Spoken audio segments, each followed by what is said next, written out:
katika jina la Bwana. Aliyefanya mbingu na dunia. Bwana awe nanyi. Awe rohoni mwako. Tuombe. Bwana Mungu Mwenyezi, kwa amri yako nchi inatuzalia mahitaji yetu mwaka kwa mwaka, na kwa umande wa uwinguni unatukirimia chakula kingi.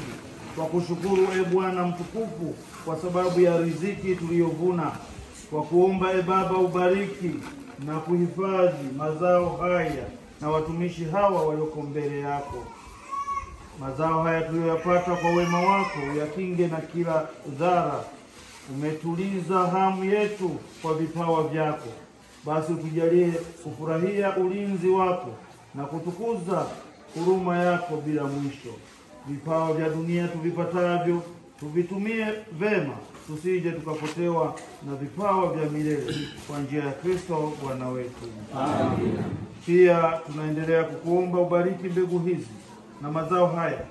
Wote watakaoyatumia uwapatie afya ya roho na mwili, na ubariki watumishi hawa, uwajaze neema tele, wasitindikiwe chochote, uwaponye wagonjwa katika familia zao, wapatie furaha na amani siku zote, kwa njia ya Kristo Bwana wetu. Amina. Bwana awe nanyi. Na wabariki na kuwalinda Mungu Mwenyezi, Baba na Mwana na Roho Mtakatifu.